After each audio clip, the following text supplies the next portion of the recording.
राधे राधे कृष्ण कन्हैया गोपाल प्यारो मुरली बजैया। जय श्री राधे, जय श्री राधे। प्रसंग चल रहा था कि हिरण्यकशिपु बहुत प्यार करता था अपने बेटे से, प्रहलाद से।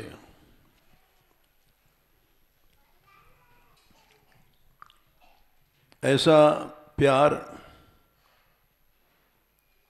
कि हम समझते हैं भागवत में जितना माता पिताओं का प्यार का वर्णन किया गया है, उनसे सबसे ज़्यादा हिरण्यकशिपु के प्यार का वर्णन है।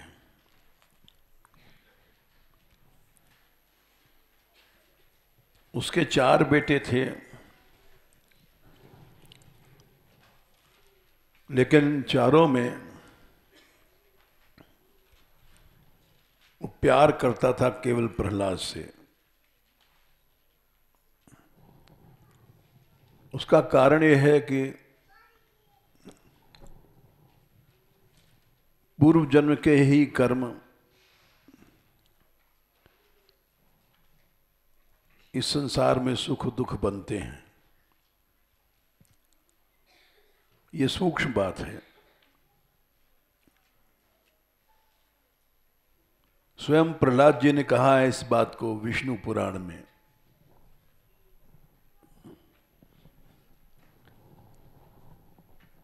कि पिताजी आप हमको और मारना चाहते हैं, और कष्ट देना चाहते हैं, लेकिन आप दे नहीं पाते हैं। उसका कारण क्या है? उसका कारण है अन्येषां यो न पापानि चिंतयन् आत्मनो यथा। एक बहुत बड़ी दिव्य बात कही है प्रहलाद जी ने। क्या कारण है कि आग हमको जला नहीं पाती?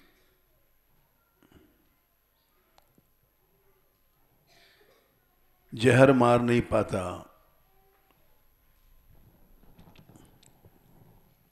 और यही नहीं, दिग्गजैर दंदशुकैश्च अभिचारावपातनैः 7, 5, 13 कितने कष्ट दिए गए हैं उनकी एक छोटी सी लिस्ट है। दिग्गज कहते हैं जिन दिशाओं को पकड़ने वाले हाथी हैं।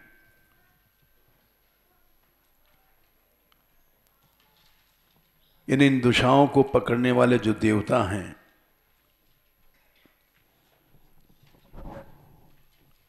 पहाड़ तो कोई चीज नहीं है उनके समान। जो पूर्व की दिशा है ऐन्द्री, उसका दिक्पाल अलग है। नैऋत्य कोण का दिक्पाल अलग है। 8 दिशाओं का 8 दिक्पाल होते हैं। पश्चिमी दिशा वारुणी, उसके वरुण दिक्पाल हैं। याम्या दक्षिण के यम दिक्पाल हैं। उत्तर के कुबेर दिक्पाल हैं। इस तरह से 8 दिशाओं के 8 दिक्पाल हैं।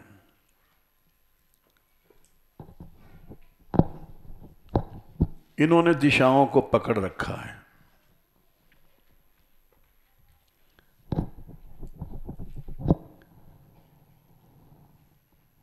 और वो उनको दिग्गज कहते हैं।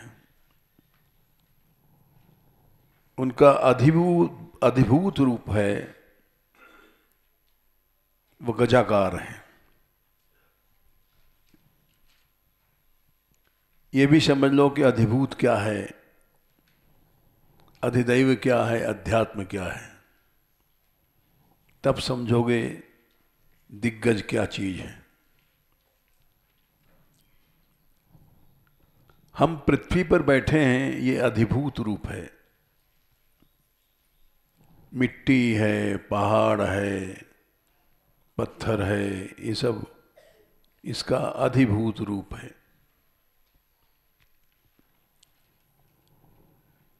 इसका अधिदैव रूप क्या है? जब पृथ्वी गाय का रूप धारण करके जाती है, भगवान से प्रार्थना करती है कि मेरे ऊपर बोझ बोध बढ़ गया है, तो वो इसका अधिदैव रूप है। ये अच्छी तरह समझ लो, क्योंकि ये लोगों को समझ में नहीं आता है। इसका अध्यात्म रूप क्या है? यानी हमारे शरीर के भीतर घ्राण इंद्रिय जो गंध सूंघती है, गंध पृथ्वी का सार है, बीज है पृथ्वी का, तन्मात्रा, गंध तन्मात्रा से पृथ्वी का अधिभूत बनता है।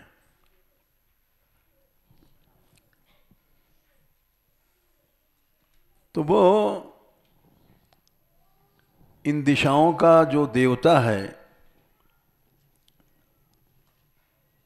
उसको अधिदैव कहते हैं, ये लोकपाल कहते हैं।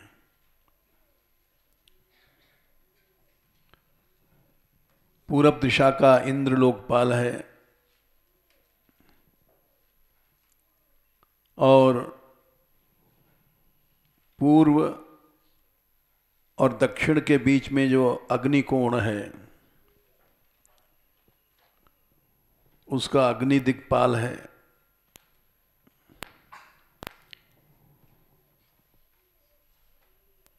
फिर दक्षिण में यमराज दिक्पाल हैं, यम।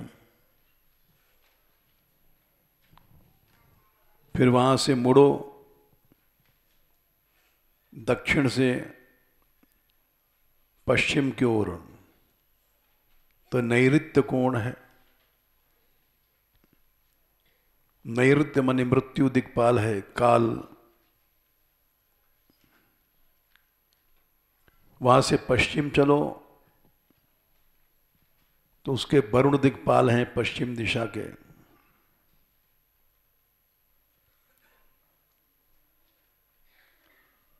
वहां से उत्तर की चलो, वायव्य कोण आता है, उसके वायु देवता दिक्पाल हैं। वहां से उत्तर की ओर चलो, उसको कुबेर दिक्पाल हैं।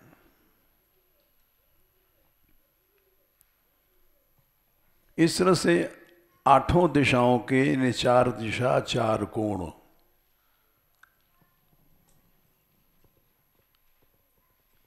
ये इसके 8 दिक्पाल होते हैं। ये उनका अदैव रूप है।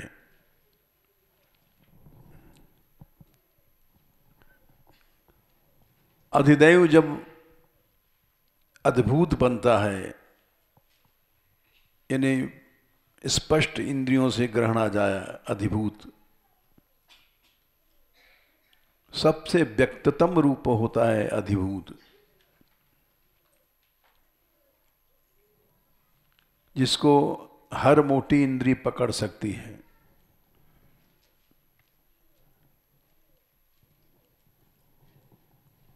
और वो है गजाकार,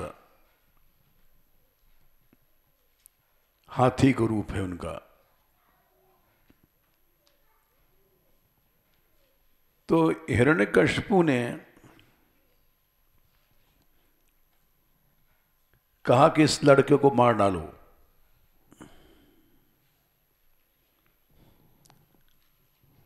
सबसे प्यारा लड़का था, अभी हम प्रमाण देंगे।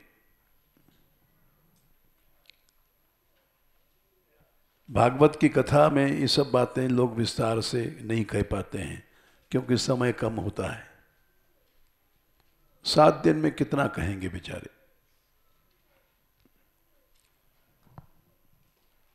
लेकिन सबसे ज्यादा प्रिय व्यक्ति ही सबसे ज्यादा द्रोही बन जाता है। ये संसार का नियम है।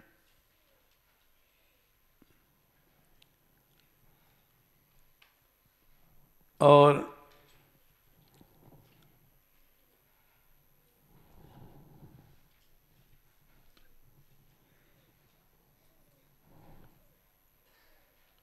गोसाई जी ने लिखा है, ऐसा क्यों होता है?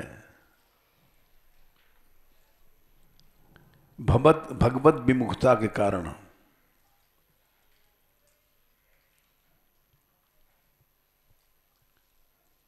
मात मृत्यु शमन समाना अरण्य कांड में चौपाई आती है।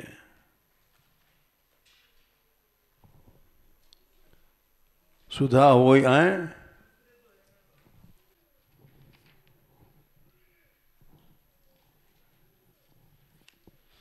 मात मृत्यु पितु शमन समाना, सुधा होई विष सुन हरि जाना।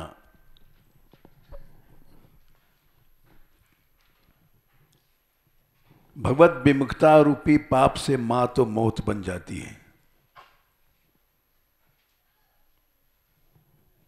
मौत का कारण बन जाती है, यानी मौत बन जाती है। जैसे हम उदाहरण दे दें,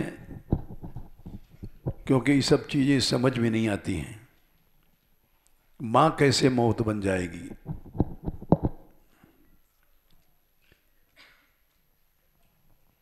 हर मां मौत बन जाती है।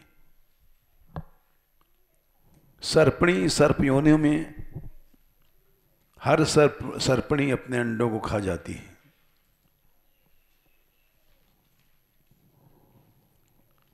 हर सर्पणी मौत बन जाती है।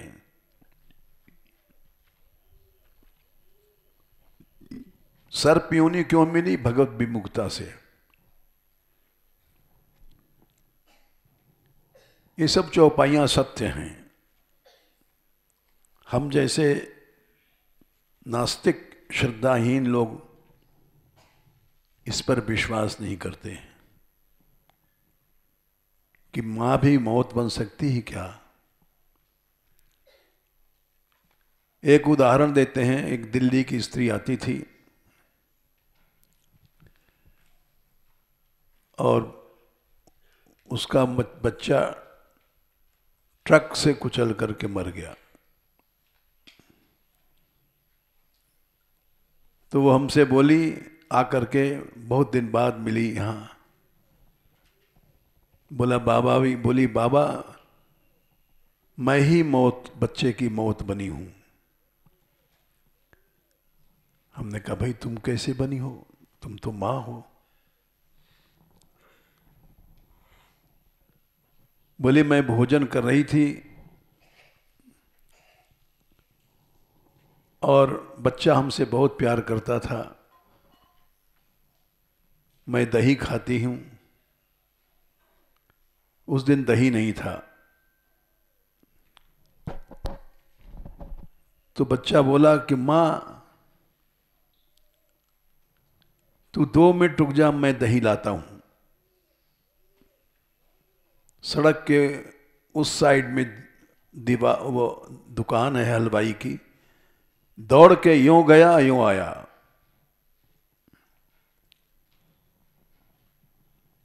वो बच्चा कह करके उड़ा और सड़क क्रॉस करना था, दौड़ के जा रहा था अपनी मां के लिए दही लाने के लिए। और तब तक एक ट्रक आई, उस बच्चे को कुचल गई और वहीं पर मर गया। स्पॉट कहते हैं घटना स्थल को, एट द स्पॉट मर गया।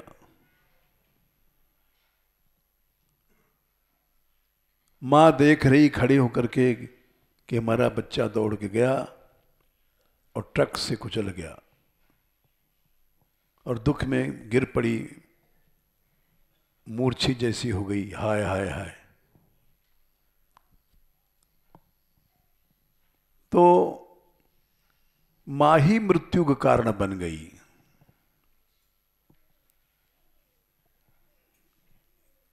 इसलिए गोसाई जी ने लिखा है भगवत विमुखता में, हर जीव का काल बन रहा है। हम लोग समझ नहीं पाते ये माया है।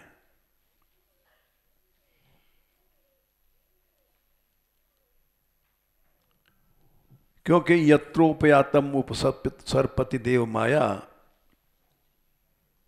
तीसरे स्कंद में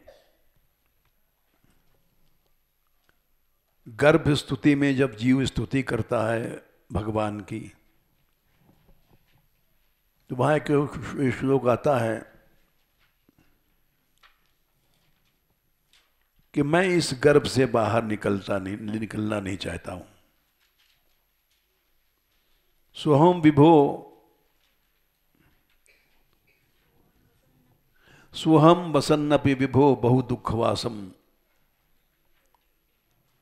गर्भान्न निर्जगमिषे बहिरंध कूपे। मैं यहां बहुत दुख में रह रहा हूं, सांस नहीं ले सकता, खा नहीं सकता, पी नहीं सकता, एक काल कोठरी में बंद है बच्चा। गर्भाशय क्या है? ऐसी तो काल कोठरी भी नहीं होगी। न सांस ले सकता है, न पानी पी सकता है, न खा सकता है, न हाथ पांव हिला सकता है, जकड़ा हुआ झिल्ली में पड़ा रहता है। तो यहां अनंत दुख हैं, लेकिन फिर भी मैं गर्भ से बाहर नहीं आना चाहता। यहां गर्भ में जो अंधेरा है वो तो कुछ भी नहीं है। बाहर तो संसार अंधकूप है, आंखें खुली हैं लेकिन हम लोग अंधे हैं।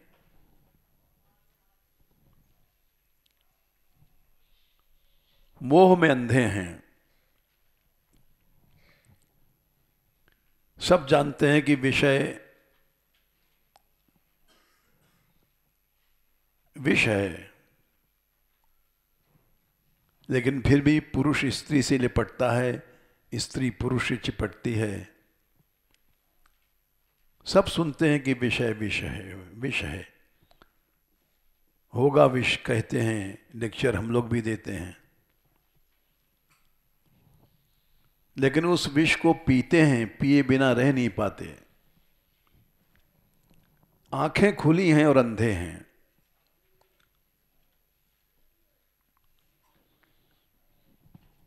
तो बाहर तो बच्चा कह रहा है गर्भ में भीतर के अंधकूप है महाराज।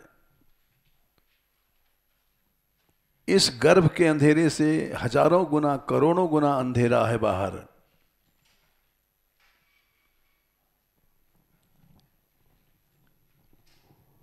सोहम वसन्नपि विभो बहु दुखवासम गर्भान्न निर्जगमिषे बहिरंधकूपे।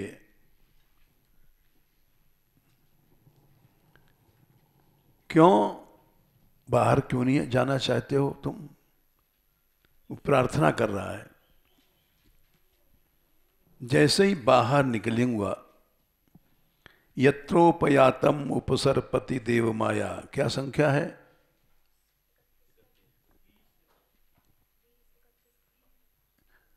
अध्याय 31।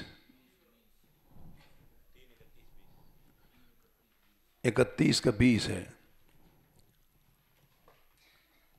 वहां देव माया आ जाएगी और उससे मिथ्या बुद्धि हो जाएगी। पैसा सत्य, भोग सत्य, मैथुन सत्य, ये मिथ्यामति है।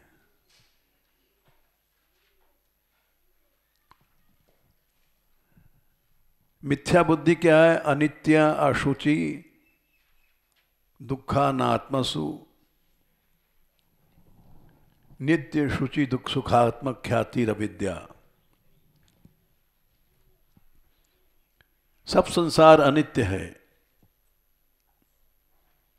और इसमें नित्य बुद्धि हो जाएगी। स्त्री असत्य, पैसा असत्य, भोग असत्य, लेकिन खाली लेक्चर देते हैं हम लोग। साधु बन करके भी पैसा लेते हैं, लाओ सत्य है पैसा लाओ, संग्रह करते हैं। लड्डू पूरी के पीछे दौड़ते हैं, भागते हैं। चिट्ठियों के पीछे साधुओं में लड़ाई होती है। कागज की चिट्ठियां बंटती हैं वृंदावन में।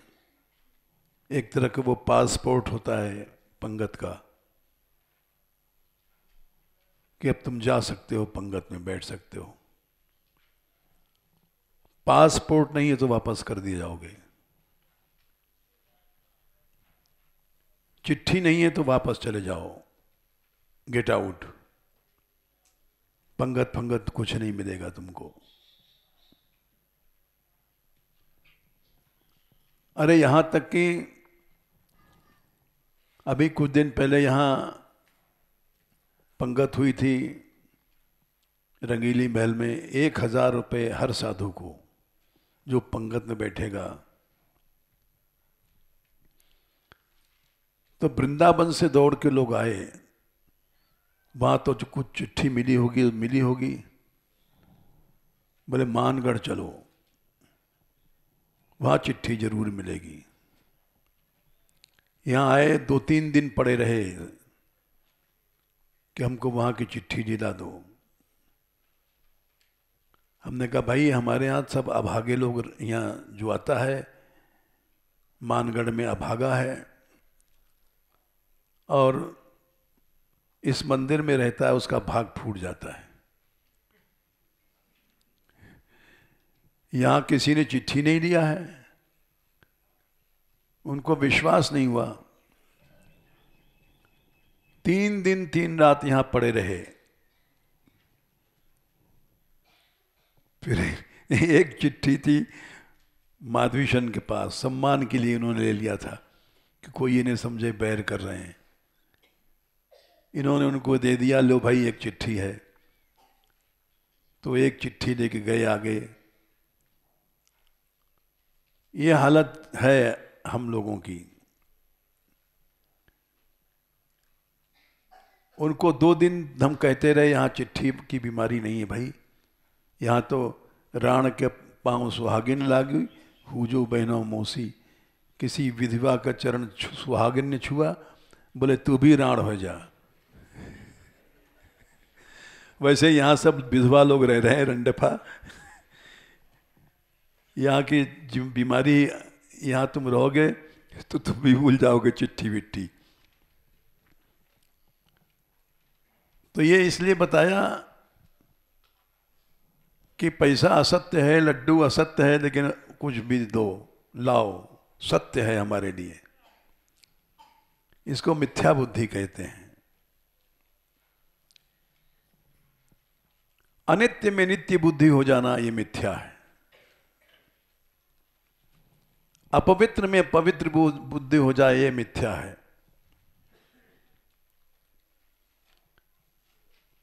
ये सभी शरीर 12 प्रकार के मलों के स्टोर रूम हैं। अब 12 मल कौन है बताएंगे, झगड़ा है देर का, ये समझ लो। वसा शुक्र मसृंग मंजा मूत्र वृट कराण कर्णपिट श्लेष्मा श्रुद्विका स्वेदिका दूषिका स्वेदो द्वादशते मतिर मला। लेकिन भले ही मल की कोठरी है स्त्री पुरुष का शरीर, लेकिन जिस समय भोग में आदमी डूब जाता है समझता है कि अमृत समुद्र है। अगर कहीं अमृत है तो इस भोग में ही है।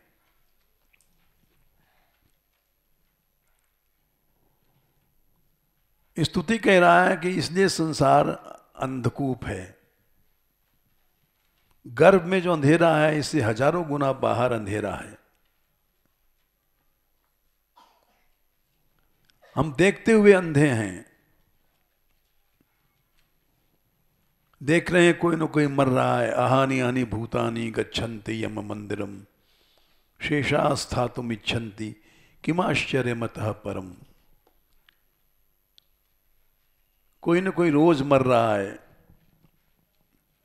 और फिर भी हम लोग रहना चाहते हैं और सोचते हैं ये काम कल करेंगे, ये काम परसों करेंगे।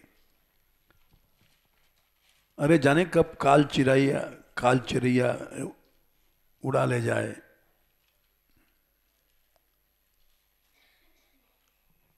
काल चिरैया चुग रही निश दिन आयु खेत। लेकिन मिथ्या बुद्धि है। कितने लोग सोचते सोचते चले गए ब्रजवास करेंगे। उन्होंने धर्मशालाएं तक खरीदी थी, बनाई थी गोकुल में। ये सच्ची घटना है।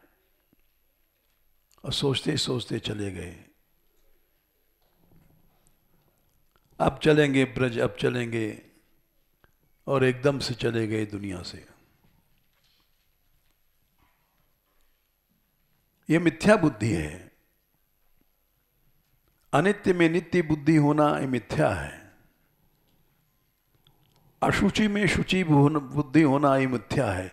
ये सब शरीर अशुचि हैं, लेकिन इसकी आंख बड़ी अच्छी है, इसकी नाक बड़ी अच्छी, इसकी गाल बड़ा अच्छा है, इसका शरीर अच्छा है। इसी को देखने में आंखें लगी रहती हैं।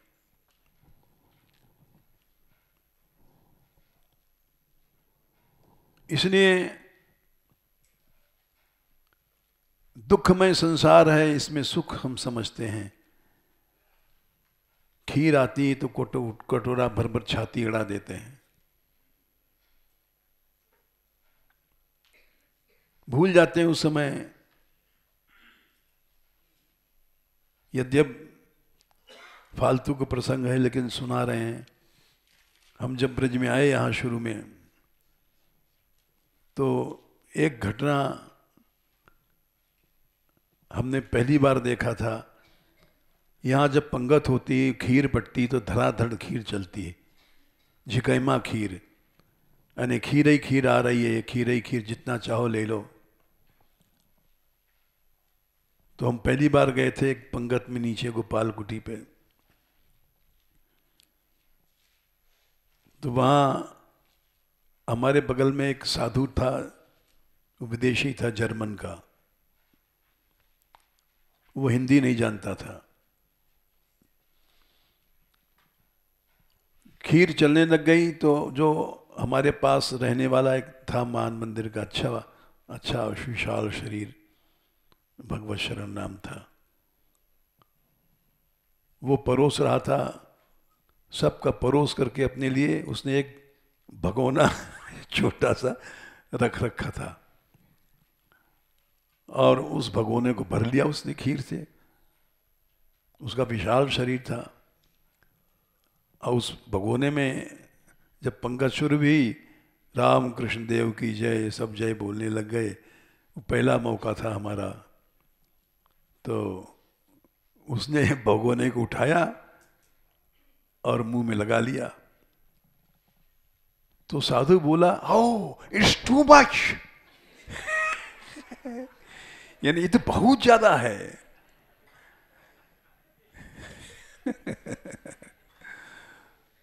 तो हमने उसको यूं दाब दिया, क्योंकि कोई लोगों ने पूछा क्या कह रहा है।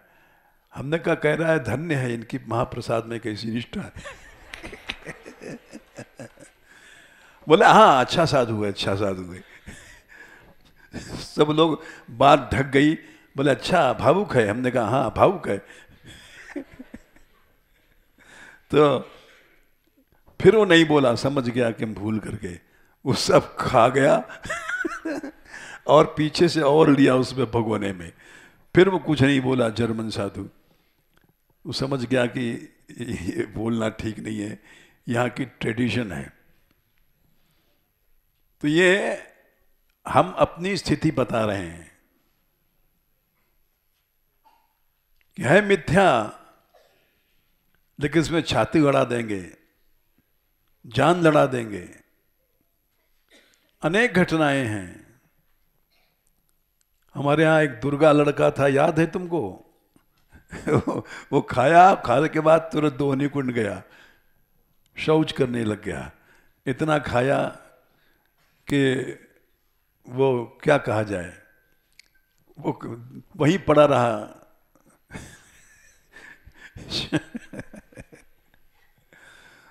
तो ऐसे ऐसे नमूने हैं। ऐसी बुद्धि मिथ्या हो जाती है कि जैसे छोटे बच्चों की हो, शौच जा रहे हैं और खा रहे हैं। उसी तरह से हम लोग हैं। मिथ्या मतिर यदनुसंसृत चक्र में तत्। गर्भ में बच्चा कह रहा है कि मैं गर्भ के बाहर नहीं आना चाहता, वहां मिथ्या बुद्धि हो जाएगी और उसका परिणाम यदनुसंसृत चक्र में तत्। संसार चक्र में जन्म लो मर लो, जन्म लो मरो, जन्म लो। इसलिए मैं गर्भान्न निर्जिगमिषे, गर्भ से बाहर नहीं आना चाहता हूं। होता वही है, गर्भ से जैसे बाहर आया वैसे माया दबा देती है और फिर ये मेरी माँ है, ये मेरा बाप है, इनमें ममता हो जाती है। माया के दो हाथ हैं, अहंता और ममता। हर जीव के दो हाथ हैं, हर जीव के दो आंख हैं, हर जीव के दो कान हैं। दो दो संज्ञा क्यों है? भोग का परिणाम है दो बच्चे जरूर पैदा होंगे।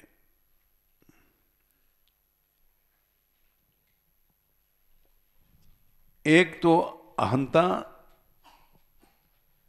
एक ममता।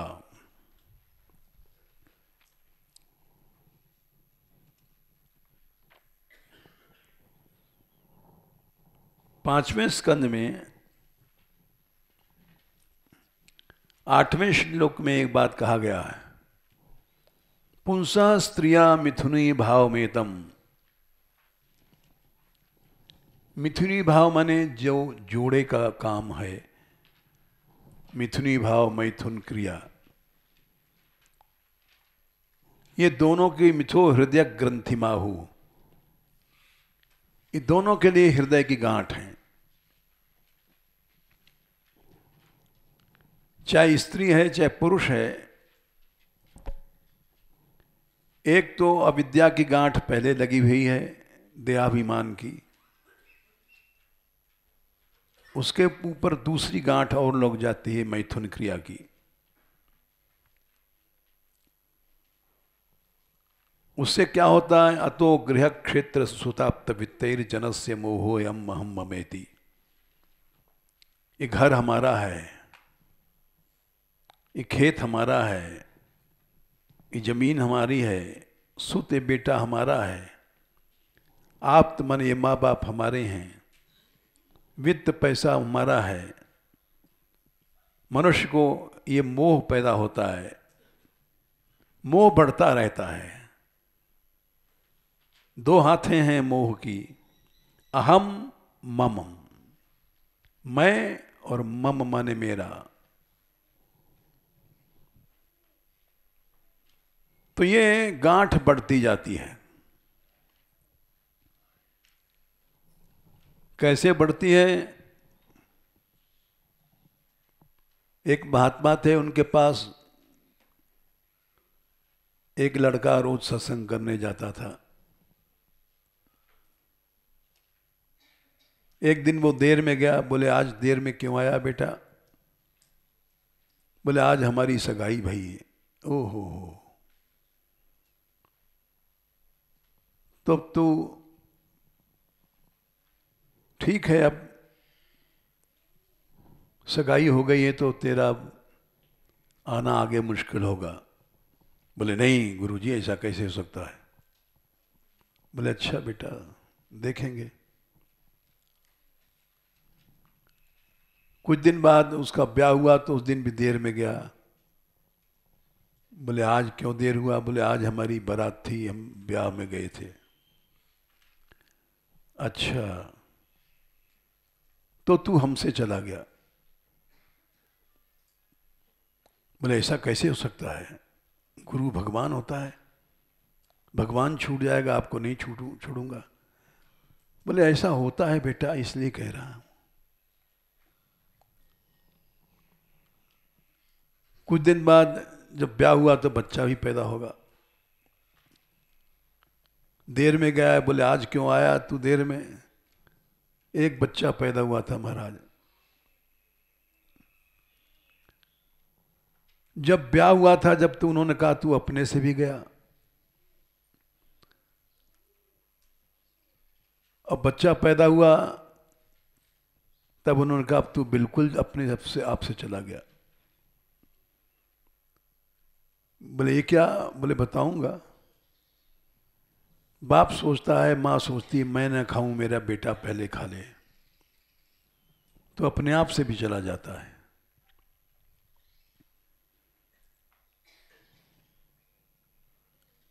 अपने आप से गया था शुरू में।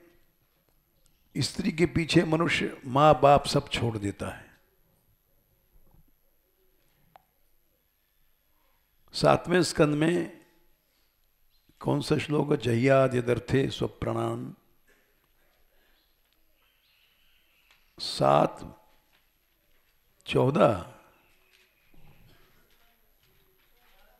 है, 14 का 12। ये ऐसा सत्य है, कहीं भी देख लो, किसी घर में देख लो, विद्वान के घर में देखो, पंडित के घर में देखो, ब्राह्मण के घर में देखो, क्षत्रिय के घर में देखो, शूद्र के घर में देखो, मनुष्य अपनी स्त्री से इतना प्यार करता है, सब प्राणान, अपने प्राणों को छोड़ देता है। अभी कुछ दिन पहले घटना घटी, कहेंगे नहीं, सब लोग जानते हैं। अपने प्राणों को छोड़ दिया। हन्याद्वा पितरम गुरुम, पितरम माता पिता सबको छोड़ देता है। यहां छोड़ नहीं देता, बल्कि हत्या कर देता है, गुरु की हत्या कर देता है। इसके बहुत से उदाहरण हैं, गलत उदाहरणों को नहीं कहेंगे, लेकिन मार डालता है, गुरु हत्या कर देता है। ये हत्या ही है, माता पिता को छोड़ दिया, हत्या से बढ़ के पाप है। सारा संसार इस पाप में फंसा हुआ है।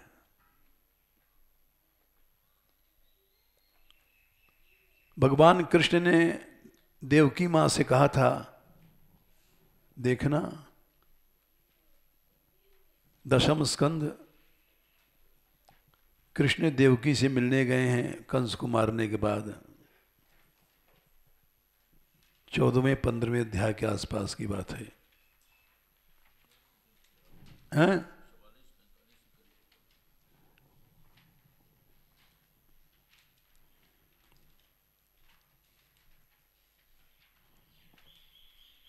क्या श्लोक है?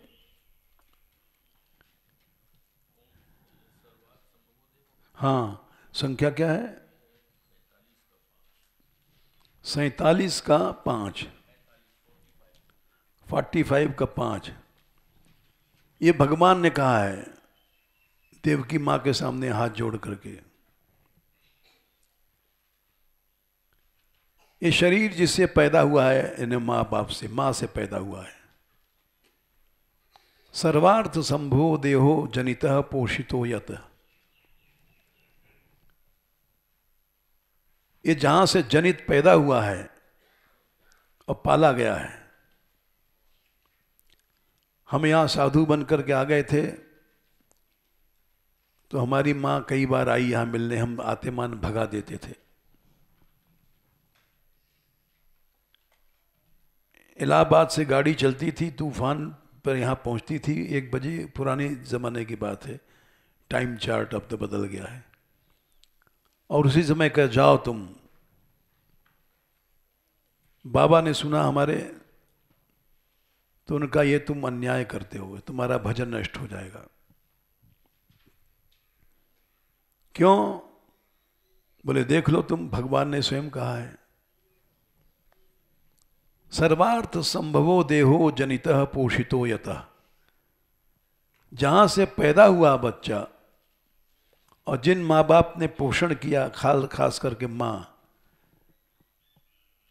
जब हम छोटे से थे तो हमें थोड़ी पता था कि हाथ धोना पड़ता है, टट्टी गए हैं मिटाना पड़ता है।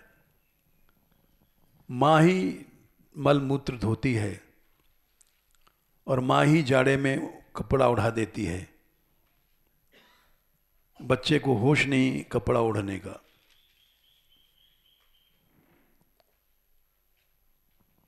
आगे क्या है?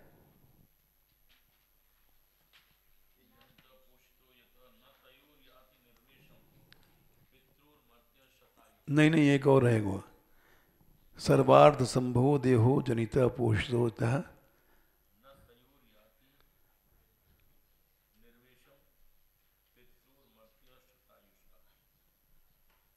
यस्तयोर आत्मज, फिर से एक श्लोक है। हाँ ये है।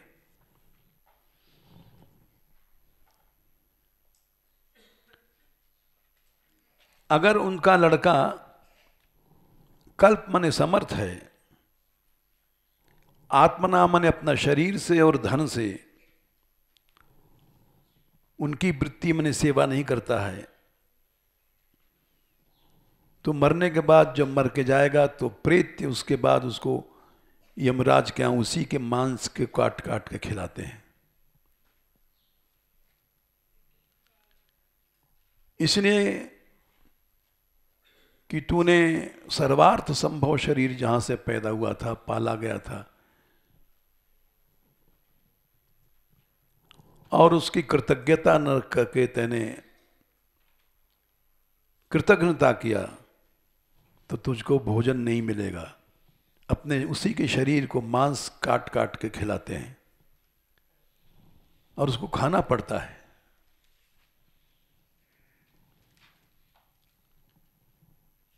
क्योंकि वहां यातना है, इतनी भूख लगती है कि मनुष्य को अपना मांस खाना पड़ता है।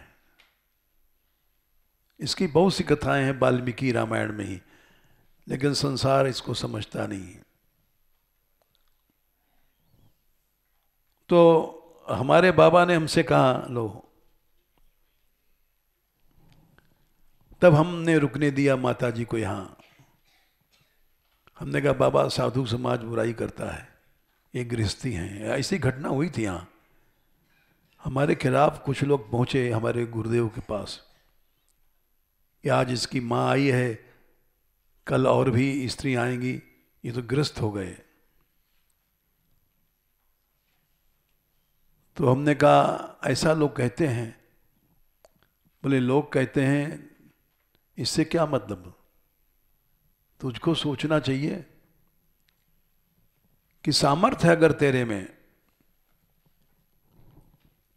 तो सामर्थ्य के अनुसार सेवा कर। कल्प मने सामर्थ्य, यस्तरोर आत्मजः कल्प। सामर्थ्य से बाहर मत जाओ। हमें नहीं कहते तुम ब्रज छोड़ के चले जाओ, तुम यहीं निवास दे दो, ब्रजवास उसको भी मिल जाएगा। 2 रोटी खाएगी, 2 रोटी भगवान तुझे नहीं देगा। तो हमने रुकने दिया। ये संसार है, ये मिथ्यामति में डूबा हुआ है।